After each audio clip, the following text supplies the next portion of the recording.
신약 성경 요한일서 제5장 14절 말씀입니다. 신약 성경 요한일서 제5장 14절 말씀입니다.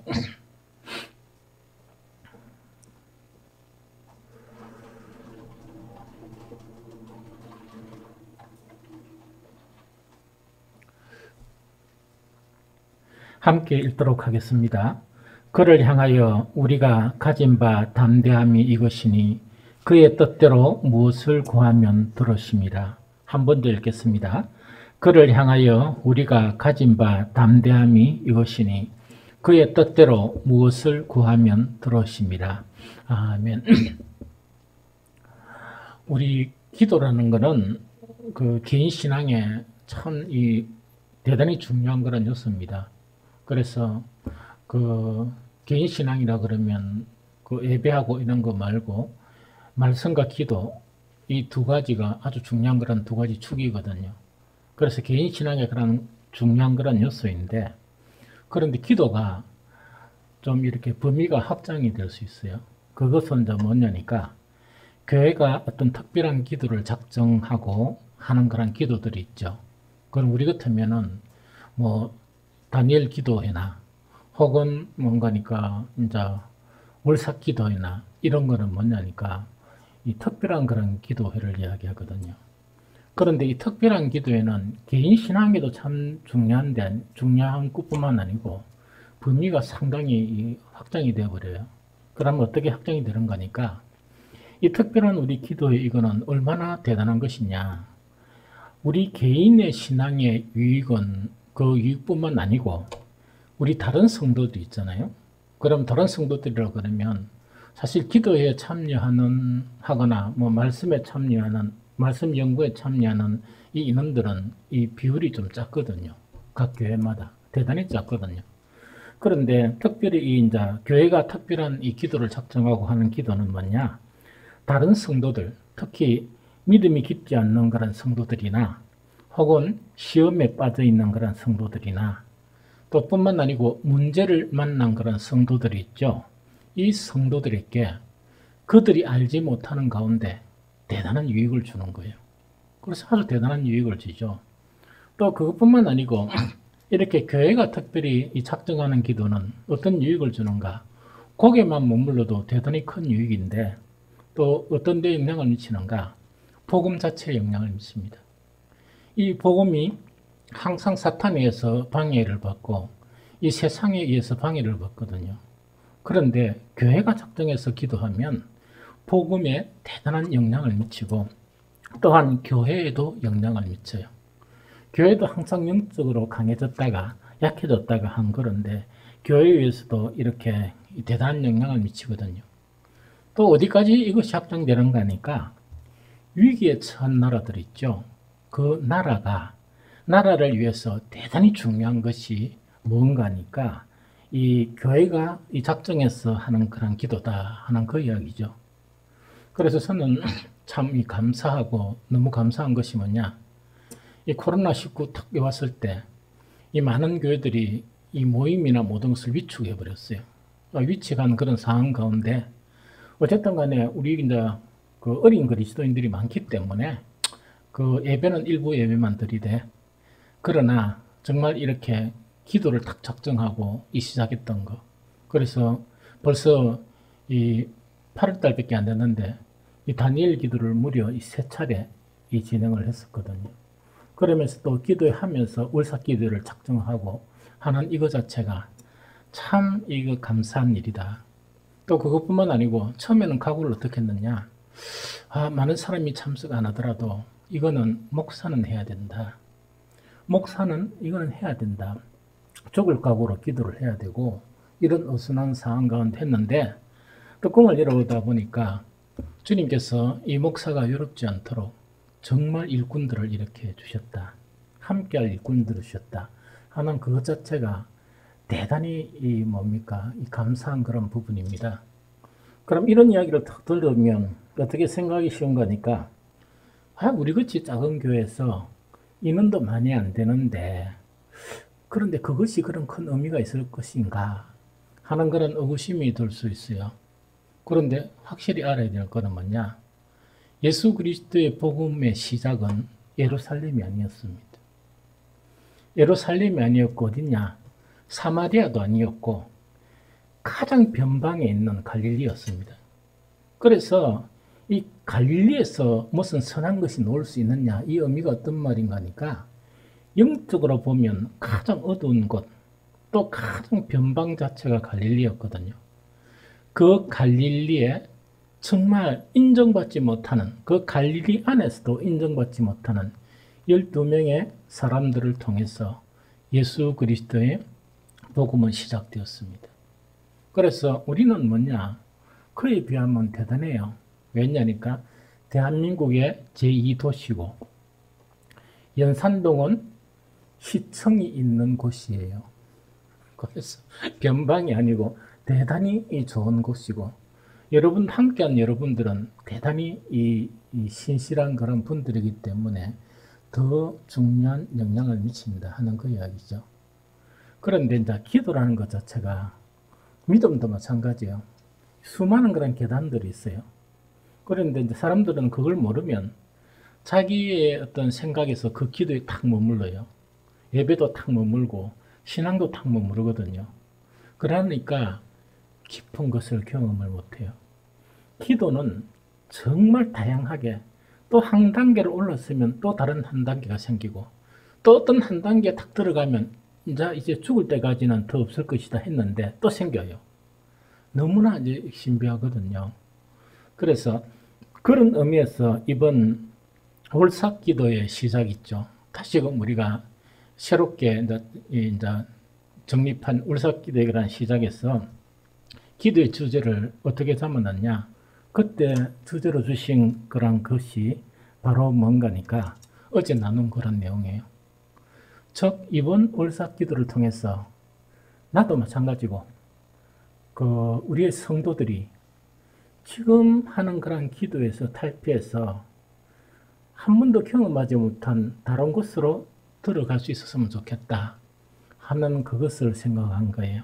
그게 뭔가니까 기도를 위한 기도가 아니고 주님과의 깊은 관계성 안에서 그 기도란 것이 이루어지는 그 기도가 이번 월삭기도가 되었으면 좋겠다 하는 그것이었습니다.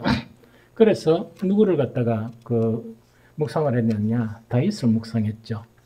어제 나눈 시편 27편 4절에 보면 내가 여호와께 바라는 한 가지 일, 그것을 내가 구하리니 곧 내가 내 평생에 여호와의 집에 살면서 여호와의 아름다움을 바라보며 그의 성전에서 사모하는 그것이라 하는 그 영이죠. 다윗은 보면요, 우리가 딴 거는 다 해요. 훌륭한 장수다, 목동이었다, 왕이었다, 훌륭한 왕이었다, 이거는 아는데 다윗은 대단한 기도의 사람이었다 하는 것은 놓치기 쉬워요.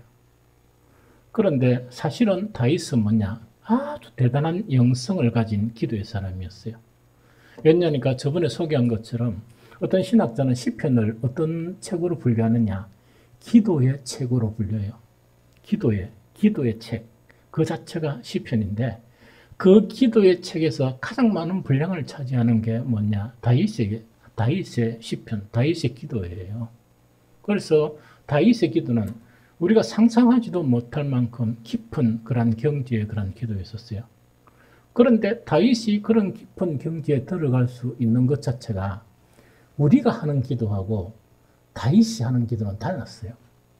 우리는 기도를 위한 기도거든요. 즉 문제가 생기면 기도 제목이 있어서 막 주님 앞에 나가고 부르짖고, 그것도 대단한 신앙이죠. 그래 응답받고 하는 거였죠. 다윗은 그 기도를 위한 기도가 아니고 다윗은 뭐냐? 주님과 깊은 관계성 안에서 기도는 일부밖에 안 돼요. 그게 다윗의 기도였거든요.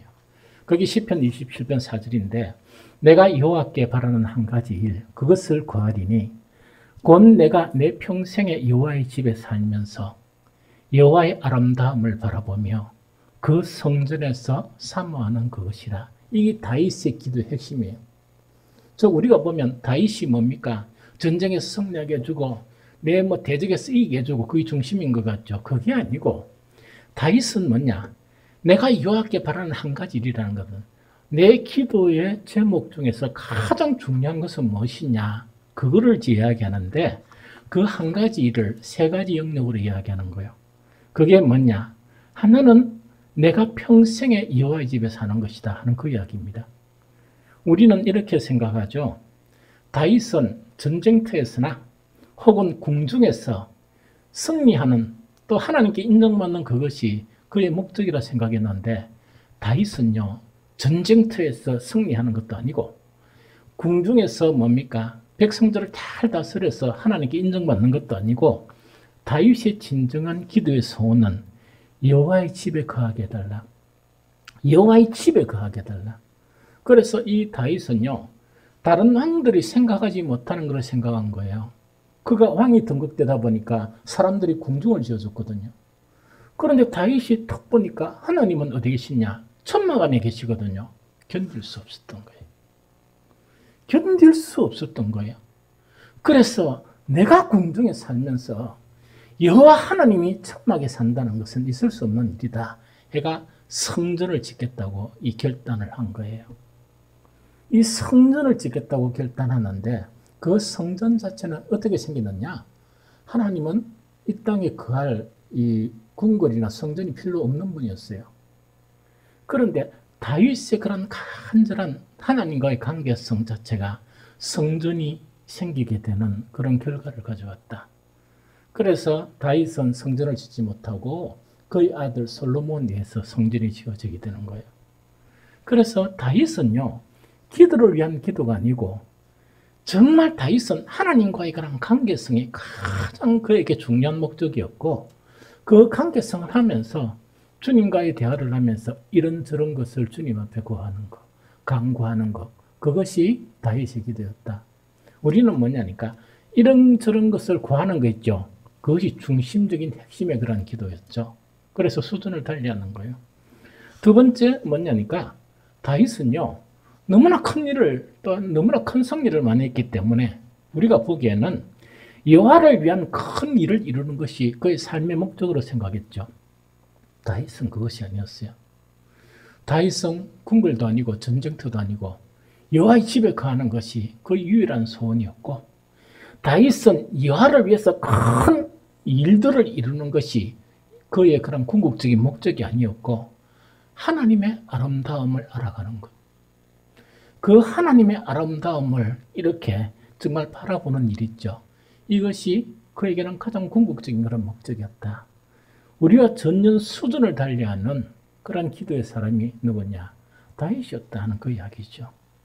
세 번째는 뭐냐니까 우리가 보기에는 이 다윗은 많은 사람들로부터 사랑과 영광을 받는 것이 다윗으로 생각하죠. 어제 저녁에 기도 이야기한 것처럼 다윗은요 주님과의 깊은 관계를 통해서 사랑과의 그런 사랑이 얼마나 한계가 있는 사람인가 이미 타독했었어요. 그래서 다윗은 뭐냐? 그 속에 넘치는 사랑을 누구와 하게 되는가? 하나님과 하게 되는 거예요. 하나님의 사랑은 뭐냐니까 다윗이 보편적인 사람들이 받아들일 수 없는 그 모든 것을 받아들이고도 더 큰 사랑을 가진 분이 하나님이시거든요. 그건 아마 이 세상에서 다 한계성을 가진 부부 사랑이나 모든 사랑이 그 한계성을 가진 쪼만쪼만 이런 사랑이지만 다윗은 그 사랑이 더 컸던 것 같아요.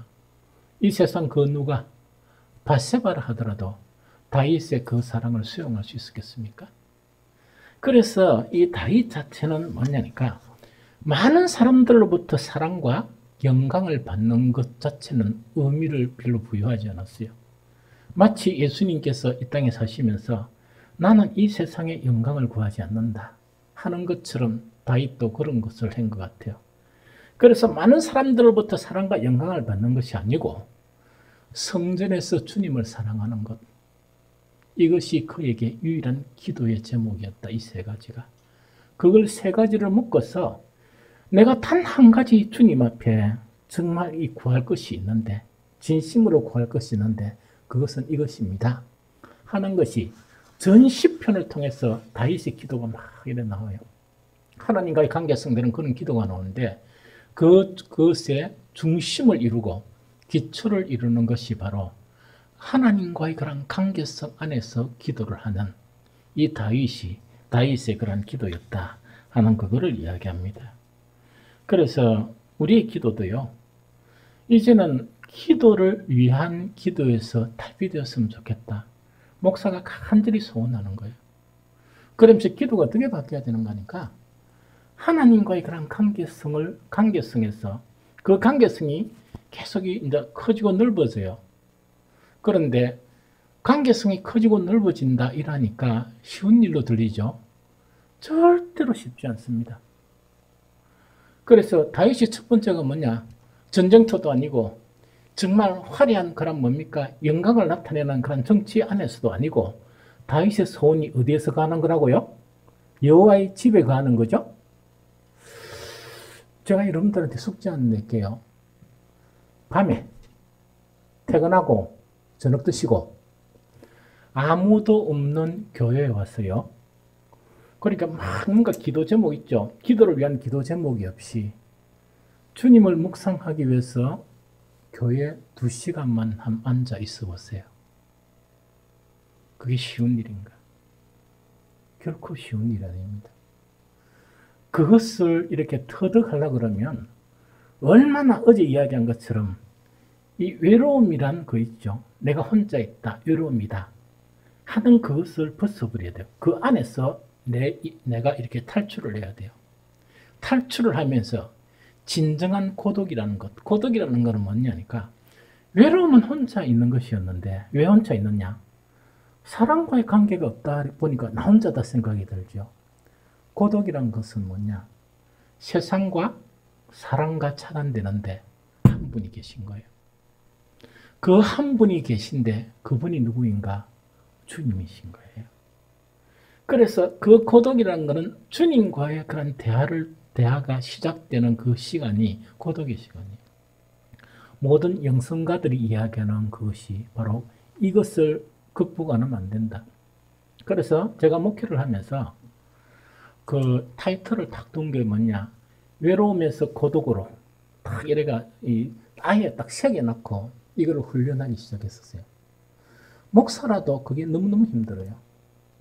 목사라도 뭐냐? 아침에 기도하고 식사하고 그 다음에 내려와가지고 서재에서 있고 또 점심 먹고 일이 없으면 또 서재에서 가고 하는 거 있죠. 저녁 먹고 또 교회에서 기도하는 거 있죠. 그것 자체가 물론 성도들이 있을 때는 성도들이 있어 그렇다 할 때 서재는 아무도 없습니다. 문 잠가놓고 뭐냐 키는 그 밖에 꽂아놓고 혼자 있는 거예요. 대부분.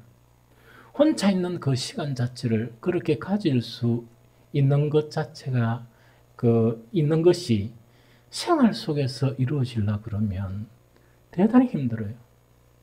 전화가 안 옵니까? 전화가 오죠. 물론 전화도 받으면서 하죠.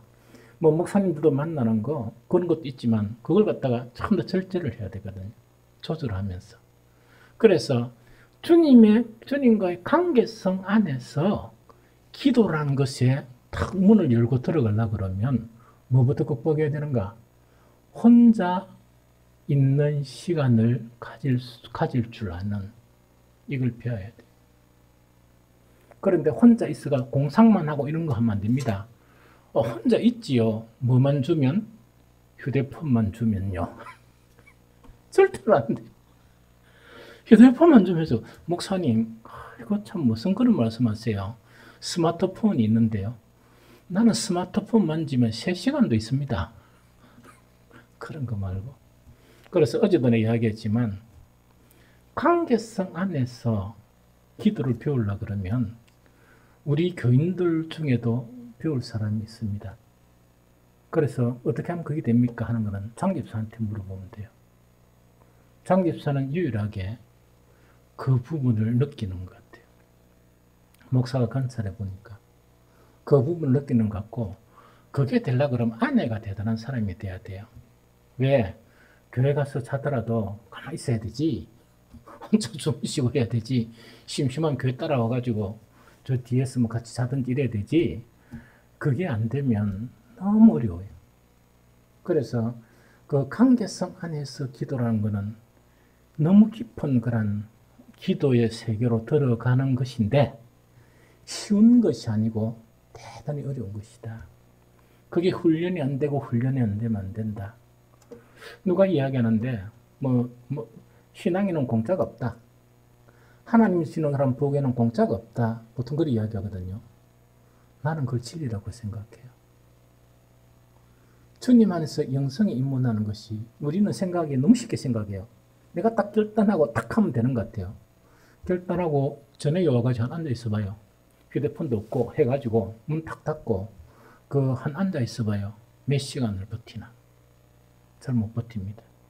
물론 특별한 기도의 제목이 있으면 견디죠. 그러나 특별한 기도의 제목도 없는데 앉아 있어 봐요. 얼마나 힘든가. 주님의 음성, 미세한 음성은 언제 시작되는가? 정말 세상과 차단되고 사랑과 차단되고 그것에서 막 아무도 없는 곳에서 주님을 찾는 거 있죠. 그 찾는 것 속에서 미세한 주님의 음성이 들려요. 궁정에 살았던 모세는 뭐냐? 그 강야에서 이 양들과 무려 시간을 얼마 보냈냐? 40년을 보내는 거예요. 40년을 보낸 후에 하나님을 만나게 되는 거예요. 그래서 그거는 대단히 어려운 것이지만 대단히 어려운 것은 쉽게 얻어지는 게 아니고 매우 어렵게 얻어지는 것이다. 성경의 위대한 인물들은 다 이런 기도에 진입했었어요. 보편적인 사람 아닙니다. 다 보편적인 신앙이 아니고 다 그런 어려운 그런 가정 속에서 연단되고 훈련되면서 이런 기도에 들어가는 것이다 하는 그 이야기죠. 그러면 이런 기도에 들어가게 되면 내가 자아가 해방된다 하는 것의 의미를 알아요. 그 다음에 정말 내가 자유로워져 간다 하는 것이 무엇인지 배우기 시작해요. 그러면서 성경을 보면요. 차원을 달리하는 상태에서 성경을 볼 수 있어요. 그래서 옛날에 신학 다니면 아무 소용이 없습니다. 그 다음에 그 이후에 위대한 그런 사람들의 책을 보잖아요. 그것이 어떤 말인지 이해가 되는 거예요. 시대를 초월해서 서로 이렇게 교통이 되는 거예요. 너무 대단하죠. 이런 것들을 경험해 갈 수가 있다 하는 그 이야기죠. 그래서 나는 여러분들의 그런 행복을 위해서 또 여러분들이 주님 앞에 존귀한 여러분들이 되기 위해서 이제 기도해서 여러분들을 이렇게 감싸는 기도의 벽이 있죠. 그거를 이렇게 깨고 나와야 됩니다. 그래서 첫 걸음마 형태로 정말 깊은 관계성 안에서 기도를 배워야 한다 하는 것이 어제 우리 나눈 그런 부분이에요. 오늘 주제는 뭐냐? 이것도 그 관계성 안에서 기도와 연관된 거예요. 기도에서 참 수준 높은 기도가 있는데 그게 뭐냐? 주님의 뜻대로 구하는 기도에 들어가는 거예요. 오늘 요한일서 5장 14절이에요. 그를 향하여 우리가 가진 바 담대함이 이것이니 그의 뜻대로 무엇을 구하면 들으심이라. 하나님이 이렇게 기도하는 사람의 기도는 절대로 놓치지 않고 그 기도의 이야기들을 귀담아 들어주신다는 그 이야기입니다. 그 기도가 어떤 기도냐? 하나님의 뜻대로 구하는 기도이다 하는 그 이야기죠. 이제는 저와 여러분들이 이 하나님의 뜻대로 구하는 기도로 들어가야 돼요. 물론 나도 완벽하게 깊이 들어간 건 아니지만 이미 그것을 맛봤기 때문에 여러분들한테 가르치죠. 여러분들이 그것을 맛봤으면 좋겠어요. 그래서 이제는 조금 더 차원을 달리하면서 주님의 뜻대로 구하는 그런 기도에 좀 진입을 해봤으면 좋겠어요. 그럼 어떻게 되느냐? 이래 됩니다. 이래 돼요.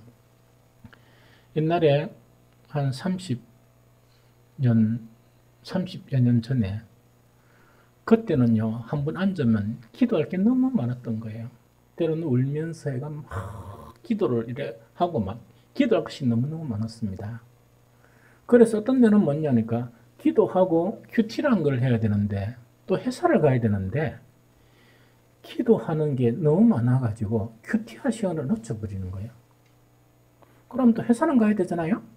그래서 늘 들고 다니는 보따리에 큐티 노트하고 들고 어떤 때는 어떻게 사느냐, 시간을 쪼개가 화장실 가 큐티를 하는 거예요. 이렇게. 그때 나 말씀을 맨날 자유로우니까 업무 시간에 성경책을 꺼내릴 수가 없으니까 그런 경험들이 상당히 많거든요. 이제 상당히 좀 그런 경험들을 하게 됐거든요.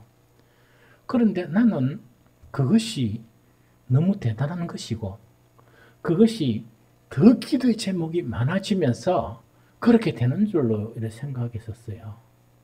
그런데 시간이 지나면서 이상한 것을 느낀 것은 뭐냐니까 그렇게 많던 기도가 많이 없어져 버리는 거예요. 너무 신기해요. 그들의 막 그렇게 많은 기도 있죠. 사람들을 생각하면 막 줄줄이 기도가 나오는 그 기도들이 이래 많이 없어지는 거예요. 그런데 핵심적인 그런 기도가 나타나는 거예요. 그게 뭐냐? 복음과 구원과 사람과 교회예요. 그 기도를 보니까 그 기도 안에 모든 것이 다 들어있는 거예요, 사실은. 그래서 기도가 깊어지면서도 뭐냐? 옛날에 막 이렇게 막 이 시간을 많이 해가지고 막 기도했던 거 있죠. 그것이 줄어들면서 작은 기도라도 깊이 있고 의미 있는 기도로 확장이 되어지는 거예요. 그래서 때로는 뭐냐? 주님의 몸된 교회가 되게 하옵소서 하면 그 하나만을 가지고도 옛날에는 막 구구절절히 기도 제목이 너무 많았는데 주님의 몸된 교회가 되게 해주십시오 하는 그 기도만 가지고도 상당히 오랜 시간 동안 묵상하면서 기도가 되는 거예요. 그게 이제 하나씩 터득이 되는 거예요. 그래서 그걸 살펴보니까 뭐냐니까 옛날에는 정말 주님 내가 생각하니까 이렇게 되었으면 좋겠습니다 하는 것들이 너무 많았던 것 같아요. 그런데 나중에 이제 그런 것들이 사라지면서 뭐냐니까 주님이 원하시는 것은 무엇입니까? 하는 것에 대한 관심을 갖기 시작한 거예요. 그것이 주님의 뜻대로 구하는 기도에 들어가는 아주 중요한 관문이에요. 이 관문이에요. 그래서 많은 사람들이 막 이런저런 이야기를 하고 하는데 옛날에는 그게 막 가슴도 아프고 너무나 중요하게 생각했지만은 나중에는 어떤 관점이냐? 내 관점에서 그 사람들의 이야기를 들었다 그러면 이제는 점차 주님의 관점에서 그 사람들의 이야기를 듣게 되는 거예요. 그래서 100마디를 하더라도 뭐냐? 그 사람에게 필요한 것은 무엇이다 하는 것 자체가 이야기를 들으면서 정립이 되는 거예요. 그래서 사람들에게는 그 이야기를 들려주고 기도는 그 기도를 할 수 있는 그런 것이 되는 것이 주님의 뜻대로 구하는 기도가 아닌가 하는 그런 생각이 듭니다. 그래서 주님의 뜻대로 구하는 기도의 입문도 대단히 중요해요. 즉 기도의 그런 이 단계에 올라가기 위해서 그 틀을 탁 깨면서 나가야 되는 게 뭐냐? 주님의 뜻대로 구하는 그 기도에 진입을 해야 된다 하는 그것이 아주 중요하다 하는 이야기죠. 구체적으로 이것이 뭐냐? 그것은요, 성경 전체에서 많이 있지만 아무 성경이나가 찾을 수 있어요. 그런데 주님의 뜻대로 구하는 기도가 뭐냐 하는 것에 대해서 그냥 제가 산산순을 쭉 읽으면서 이 네 가지를 탁 발췌해냈었어요. 그러면 그걸 갖다가 그 이야기를 할게요. 제일 첫 번째, 주님의 뜻대로 구하는 기도가 되려 그러면 이렇게 기도를 바꿔야 된다. 어떻게 바꾸느냐? 돌을 달라고 구하는 기도에서 떡을 달라고 구하는 기도가 되어야 된다. 다시 이야기할게요. 참 이렇게 좀 생소합니까? 돌을 달라 구하는 기도에서 떡을 달라고 구하는 기도가 되어야 되고 뱀을 달라고 구하는 기도에서 생선을 달라 기도해야 된다. 그래야 하나님의 뜻이다 하는 그 이야기입니다. 마태복음 7장 9절에서 10절에 뭐냐? 너희 중에 누가 아들이 떡을 달라 하는데 돌을 주며 생선을 달라 하는데 뱀을 줄 사람이 있겠느냐? 예수님께서 이렇게 말씀하셨습니다. 그래서 정말 기도한다는 것은 쉬운 것이지만 상당히 어려워요. 그래서 그러고 무엇을 구하는가 이거는 더 어려워요. 기도 안 하는 사람이 기도를 시작했다. 대단한 겁니다. 그런데 그 기도를 구하는 기도를 바꾸는 거 있죠. 이거는 참 어려운 거예요. 하나님이 우리를 향한 뜻 있죠. 그 뜻은 뭐냐니까 우리가 떡을 취하는 거예요. 우리가 생선을 취하는 것 자체가 하나님이 우리에게 가진 뜻이에요. 그런데 우리는 어떻냐니까 정말 이 하나님의 그런 뜻 안에나 혹은 하나님의 권한에 있으면 그것을 구하는데 우리는 하나님 앞에서 뭘 구하는 거니까 떡 대신에 자꾸 돌을 달라고 그래요. 그런데 이 돌이 무엇보다도 더 귀하게 여겨지느냐? 떡보다 훨씬 귀하게 내가 여겨지는 거예요. 그러니까 끊임없이 자꾸 돌을 구하고 심지어는 뭐냐? 너희는 생선을 이렇게 해야 되는데 뭘 해야 되는 거니까 생선이 아니고 뭘 구한다고요? 뱀을 구하는데 나는 모르는 거니까 그게 정당하다 생각하고 심지어 어떻게 하는가? 뱀을 안 주시니까 철회하는 사람도 있고 뱀을 달라고 막 이렇게 하니까 하나님이 안 주시니까 뭐 한다고요? 금식까지 하고 막 일하는 거예요. 그런데 근본적으로 이게 바뀌어야 돼요. 근본적으로 이게 안 바뀌면 오해되는 거니까 기도 자체가 아주 요상한 대로 바뀌어요. 우리의 기도에서도 그런 모습을 너무너무 많이 봐요. 왜 작은 하나님의 뜻하고 우리 인간들의 그런 욕구 자체가 자꾸 이 괴리감이 있느냐 하니까 우리 영혼이 어두웠어요. 우리 속에서 타락한 영 자체가 우리 속에 있기 때문에 하나님이 보시기에는 그것이 뱀이고 하나님이 보시기엔 그것이 돌인데 우리는 그거 아니면 안 되는 거예요. 그래서 참 어두운 사람, 성경에서 미련하다고 일컫는 사람은 뭐냐니까 일평생 그것 가지고 싸워요. 도둑이라는 야곱도 적당히 싸우다가 하나님께 굴복하잖아요. 굴복을 하잖아요. 그런데 끝까지 뭡니까? 하나님하고 싸우면서 뭐냐니까 뱀을 생선이라고 우기고 돌을 무엇이라고 우기느냐? 이 떡이라고 우기는 거예요. 그런데 이 기도 자체가 싸움이 얼마나 치열했었으면은 기도만 하고 사는 사람 같아요. 눈 뜨고 기도, 밥 먹고 기도, 심심하면 철야, 또 뭡니까? 또 좀 건강이 괜찮으면 뭐합니까? 금식. 그런데 이상하게 뭐냐? 그렇게 기도하는 사람 자체가 교제를 해보면 주님이 안 느껴져요. 그런 분들이 되게 많습니다.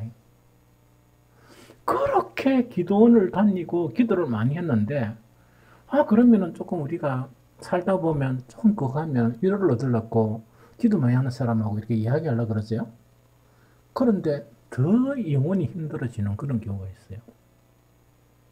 그렇기는 어떤 주님을 좀 만나려고 또 주님의 은혜를 좀 체험하려고 그렇게 기도를 많이 했으니까 있겠나 했는데 너무나 아무것도 없는 오로지 기도가 그의 목적인 그런 사람도 나타나게 되거든요.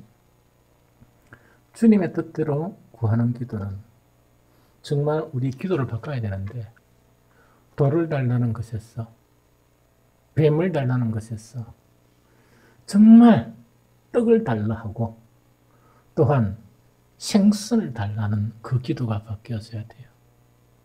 그러면 정말 영적인 그런 것이 회복이 안 되면 그것을 발견이 안 된다 하는 그거를 이야기합니다. 이것이 안 바뀌면 우리의 영혼은 계속 침륜으로 빠져들어가요. 정말 해방감을 느끼지 못해요. 그래서 이번 이 단일 기도, 월삭 기도, 이 뭐 며칠 된다 그래가 됩니까? 끝나고 난 후에도 목표를 그렇게 두고 계속 여러분들이 개인 기도를 하십시오.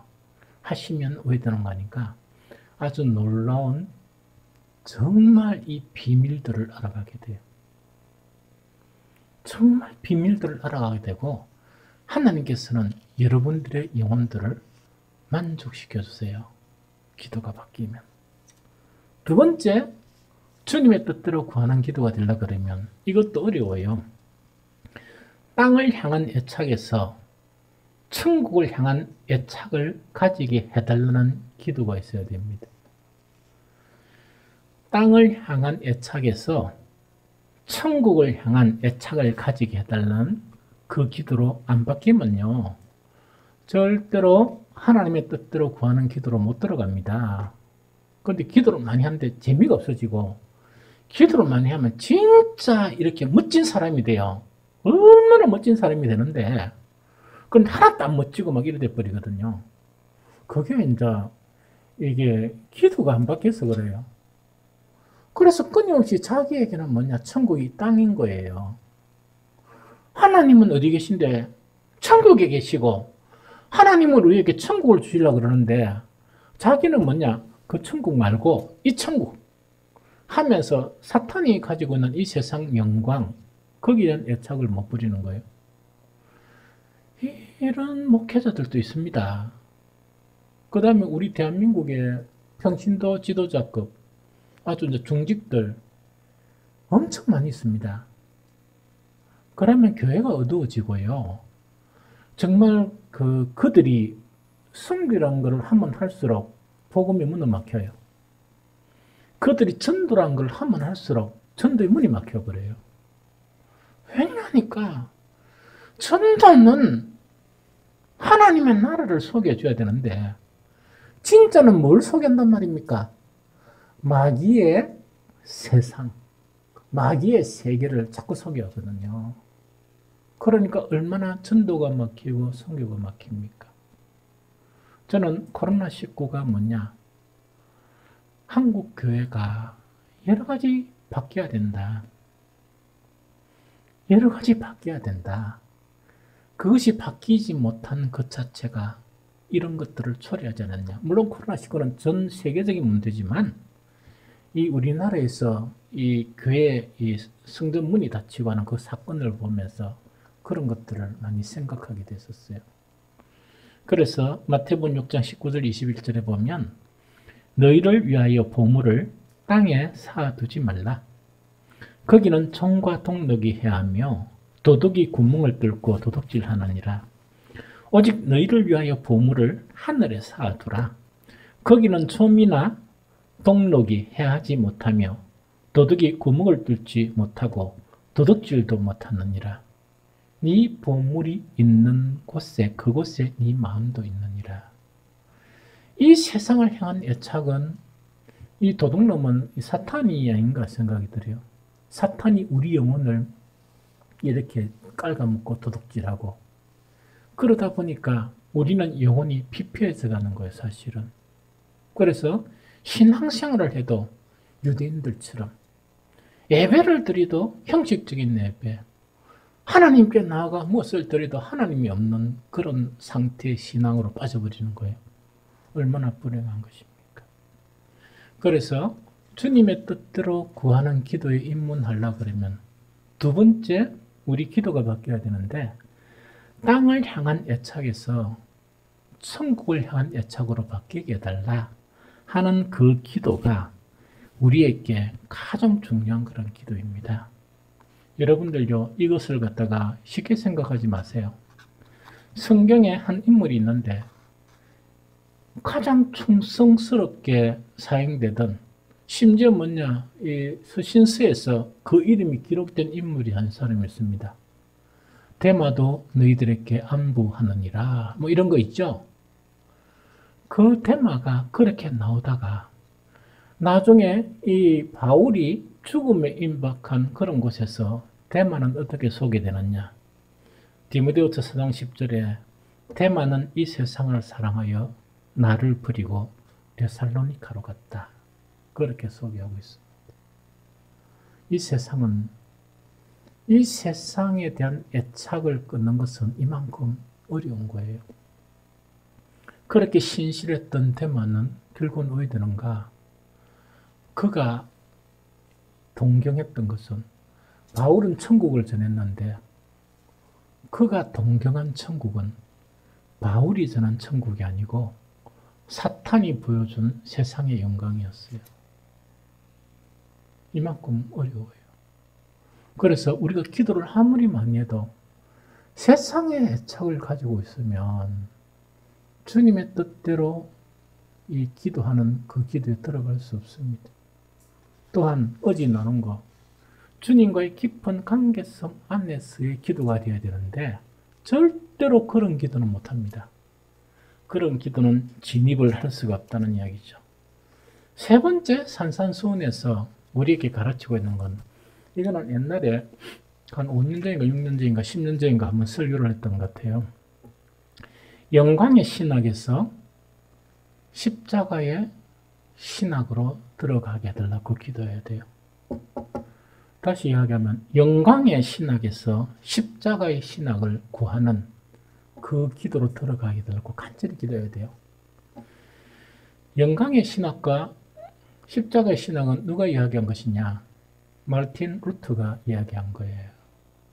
처음에는 사제로 있을 때 그걸 몰랐던 거예요. 이 천주교 안에서. 그걸 딱 몰랐는데 로마서를 읽으면서 이거는 뭔가 잘못됐다 하는 깨달음이 형성된 거예요. 그래서 사제들이고 뭔고 좀 가만히 보니까 어디로 쫓아가는가? 영광의 그런 신학을 향해서 쫓아가는 거예요. 영광의 신학이란 것은 뭐냐? 쉽게 우리나라 잘 아는 기복주의 신앙이에요. 세상 영광을 얻으려고 이렇게 나아가는 신학을 영광의 신학이라고 그래요. 그런데 진짜 영광은 어디에 있느냐? 십자가 그 뒤에 영광이 있는 걸 발견한 거예요. 그래서 정말 영광의 신학은 참된 그런 믿음으로 진입하지 못하고 십자가의 그런 신학에 들어가야만이 참된 하나님의 영광에 들어갈 수 있다. 이걸 주장한 사람이 마르틴 루터예요. 산산수훈에서 이것을 가장 잘 표현한 것이 어디 있느냐? 마태복음 7장 13절 14절입니다. 좁은 문으로 들어가라. 멸망으로 인도하는 문은 크고 그 길이 넓어 그리로 들어가는 자가 많고 생명으로 인도하는 문은 좁고 길이 협착하여 찾는 자가 적음이라 하는 그 이야기죠. 그래서 진실된 신앙, 주님 안에 있는 그런 신앙 안으로 들어가려고 그러면 많은 사람들이 안 하는 거 있죠. 그 어려운 그런 관문을 통과해야 돼요. 아까 시작할 때 이야기한 게 뭐냐? 혼자 있는 그 시간을 통해서 주님을 만날 수 있어야 된다. 그런데 그게 뭐 10분, 1시간, 2시간, 안 그러면 하루 이틀 이래가 되는 게 아니고, 이거는 뭐냐? 거듭하고 심지어는 뭐냐니까 턱 하면서 너무 막 힘들어가지고 왜 힘든 거니까 혼자 있는 시간을 많이 가지려고 그러니까 외롭습니까? 안 외롭습니까? 그러니까 휴대폰에 손이 갑니까? 안 갑니까? 예언아. 나도 모르는 사이에 막 손이 가가지고 막 이렇게 들어가 있단 말이야. 안 그러면 공상 속으로 들어가고, 안 그러면 막 사람들을 만나려고, 야, 너 이 만날 거리가 없나? 해가지고 막 이렇게 렌즈를 보면 자기가 찾는 거야. 왜? 심심해가지고. 기도하는 사람은 심심한 사람들은 기도의 문에 못 들어갑니다. 심심한 사람이 어떻게 기도의 문에 들어가? 오랜 시간 동안 그렇게 장 집사한테 배웠겠죠? 그러나 그 깊이가 어느 정도인가는 잘 모르겠어. 늘 그런 건 아니지만 목표가 뭐냐? 금요일 날 되면 특별한 일이 없는 날 밤새도록 교회 있고, 물론 늘 깨어있다는 게 잠도 자겠지. 어제도 이야기했다시 옛날에는 뭡니까? 일 많이 할 때는 내가 새벽기도 놓으면 자고 있어. 지쳐가지고. 요새는 깨 있어요. 일이 별로 없는 것 같다는 생각이 들어. 내하고 전혀 취향이 다른 음악 틀어놓고 혼자서 탁 이렇게 폼 잡고 앉아있다고. 그러나 그런 시간을 갖는 것 자체, 그 가질 줄 아는 것 자체가 어떤 기회를 잡을 수 있느냐. 주님의 미시한 음성을 들을 수 있는 기회를 잡을 수 있어요. 주님의 미시한 음성은요, 이 세상에 바쁘고 복잡한 그 속에서 못 듣습니다. 시끄러워가지고. 못 들어요. 그 음성을 듣기 위해서 맨날을 이렇게 훈련을 해야 되는 거예요. 훈련을 하면서 뭐냐? 외로움을 탁 극복하면서 성경도 묵상할 줄 알고, 그 성경을 통해서도 주님의 그런 음성을 들을 줄도 알고, 기도를 통해서 뭐냐? 하나님의 그런 특별히 보여주시는 것들을 볼 줄도 알고, 그것이 이제 하나씩 쌓여가는 거예요. 쌓여가다 보니까 무엇을 깨닫는가 하니까 그 안에 기쁨이 있는 거예요. 그래서 이거는 뭐냐? 막 이렇게 이 목사님들하고 이렇게 모임이 있으면 너무 딱 스케줄이 차주어 딱 있으면 거절을 하는 거예요. 미안하지만 못 가겠다. 거절을 하는 거예요. 왜냐니까 거기 계속 갔다 오버리면 내년은 남는 게 아무것도 없는 거예요. 뭔가를 막 한 것 같은데 이 가만히 생각해보면 밥 먹고 차 마시고 뭐 찻밥 나누고 하는 것밖에 없는 거예요. 시간은 뭡니까? 자꾸 가는데 빨리 가는데. 그래서 이런 것들을 할 줄 알아야 돼요. 그래서 영광의 신앙에서 십자가의 신학으로 들어가게 되라. 이거는 사람들이 정말 힘들어서 못하는 그것을 이렇게 경험할 줄 알아야 된다. 특히 외로움. 외로움 있죠? 그리스도인들은 나그네예요. 외로움을 극복 못하면 나그네가 될 수 없습니다. 천국에 대한 소망도 잃어버리고 미시한 그런 주님의 음성을 들을 수도 없습니다. 이정표도 잃어버려요. 그래서 이걸 좀 이번에는 이 문을 열고 들어갈 줄 아는, 정말 들어갈 줄 아는 그게 형성되어야 됩니다. 마지막 네 번째, 나쁜 열매에서 좋은 열매를 맺게 해달라고 기도해야 돼요. 하나님의 뜻은 우리가 좋은 열매, 즉 하나님의 구원의 열매가 우리한테 맺어지는 걸 원해요. 그럼 뭐냐? 하나님의 아들로서 가져야 될 열매들이 있죠. 그 열매가 있고 그 열매가 풍성해져 가는 것이 목적이에요. 그런데 보편적인 사람들은 하나님을 믿으면서 뭐냐? 그 열매는 좀 싫어하고, 아까 뭡니까? 돌을 구하고 뱀을 구하는 것처럼 나쁜 열매를 자꾸 이렇게 취하고 있는 거예요. 그렇게 영향력이 없는 거예요. 교회에서는 직분을 받았는데 회사 가면 좀 인정을 받아야 되는데 무시당해 버리는 거예요. 왜냐니까 직분 가지고 목사라는 신분 가지고 이거 영향력을 미치는 거 아니잖아요. 지금 목사가 얼마나 많은데, 바치행입니다 목사인데. 그럼 뭘까 돼야 되는 거니까 말을 안 해도 그 안에서 이렇게 보여지는 열매가 있다 보니까 사람들이 두려워하는 거예요. 함부로 못하는 거예요. 왜냐니까 뭔가 좀 다르니까 못하는 거예요. 그게 뭐냐니까 정말 이 구원의 그런 열매예요. 특히 구원의 열매에서 가장 소중한 것이 그리스도의 그런 품격. 말이나 행동 자체가 세상스럽지 않는 것. 참 거룩하고 너무나 깔끔하고 아름답게 보이는 거. 이런 거 있죠. 그 다음에 성령의 그런 열매들이 있죠. 이런 것들이 그 속에 있어가지고 정말 참 신기하다. 참 신기하고 참으로 이렇게 편안하다. 어떻게 교회 다니는 사람 만나면 머리가 아팠는데 이 양반은 만나니까 머리는 안 아프고 괜찮네. 같이 있어도 뭐 별 탈이 없네. 이런 거 있죠.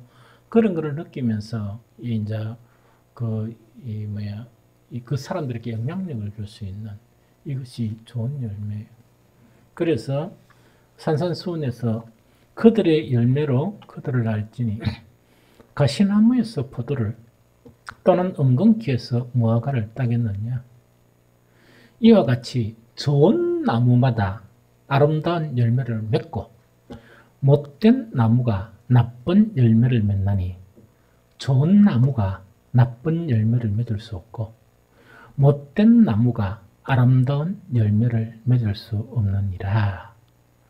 아름다운 열매를 맺지 아니하는 나무마다 찍혀 불에 던져지느니라. 이것이 하나님의 뜻이에요. 그래서 이번 기도회가 뭐냐? 주님과의 그런 깊은 관계성 안에 있는 기도.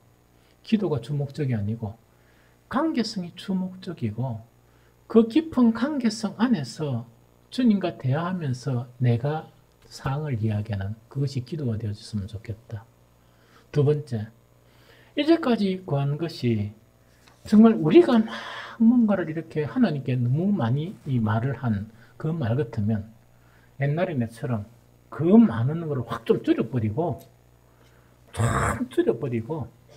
하나님의 뜻대로 구하는 그런 기도의 문을 열고 들어가는 여러분들이 되었으면 좋겠습니다. 그럼 제가 분명하게 장담을 할게요. 하나님께서는 좋은 것을 경험하게 하세요. 성경에 있는 그 여러 가지 신기한 경험들이 있죠. 그것을 하나씩 느끼면서 이 말씀이 이 말씀이구나. 이것이 이런 내용이구나 하는 것을 깨달아갈 수 있어요. 그러면서 나중에는 오게 되는가? 이게 경험이 돼요. 이런 훈련이 막 되잖아, 예언이가. 그러면은 이래 어디 여행 가가 교회 가가 설교를 딱 들으니까 물론 좀 신령한 목사님이 돼야 되지. 그 목사님 설교를 딱 하는데 저 목사님은 내 이야기를 저래 많이 하노. 사람들 이렇게 해야 되고 막 이렇게 되면 하는데 내 이야기를 되게 많이 하네. 너를 만나지도 않았으면서 그런 것 자체를 경험해요. 신기하죠. 그래서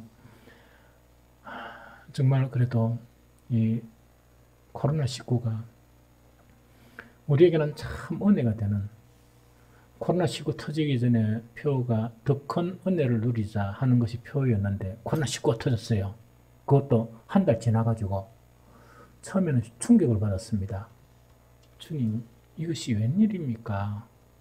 더 큰 은혜를 누리자 해가 했는데 주여, 이 종이 이렇게 밀어나니까 이랬는데 지나가면서 코로나19는 위기가 우리에게는 은혜를 누리는 기회구나 하는 것을 깨닫게 되었어요. 그래서 코로나19는 끝난 게 아니고 시작한 지도 지금 한 7개월 이래밖에 안 지났거든요. 6, 7개월. 그런데 뭐냐니까 참 어떤 우리 기도를 통해서 이런 신기한 것들을 경험해 가면 코로나19가 아니었으면 아마 이런 은혜들을 함께 공유하지도 못했을 것 아닌가 하는 그런 생각이 듭니다. 왜? 목사가 위기감을 느끼고 어쨌든 간에 누가 어떻게 하든지 나는 주님 안에서 기도해야 되겠다. 그렇게 시작한 것이 정말 올해의 그런 기도의 시작이었어요. 그런 각오로 했냐니까 내가 주님을 만나가지고 안 부끄러우려고 그러면 내가 지금 이런 상황 가운데 나라를 위해서나 우리 성도들을 못 지키고 이 교회를 못 지키고 이러면 어떻게 되겠느냐. 그러면서 시작하게 된 게 기도고 여러분들과 같이 함께하는 그런 기도회가 된 것이에요. 이게 얼마나 더 큰 은혜입니까? 그러면서 이 더운 여름 8월 달에 아주 귀한 기도에 대한 이런 것들, 만약 이런 위기가 없으면 목사는 혼자서 그것을 즐겼을 거예요. 그런데 이걸 다 오픈하면서 함께 공유할 수 있다는 게 얼마나 감사한 일이에요. 그럼 저는 더 깊은 것을 경험하고 여러분들도 깊은 것을 경험하고 그래서 주님을 늘 체험하고 주님의 임재를 체험하는 그런 삶이 되면 얼마나 아름다운 나그네이겠습니까? 얼마나 아름다운 나그네이겠습니까? 그래서 이런 복을 누리는 풍성히 누리는 저와 여러분들이 되었으면 좋겠습니다.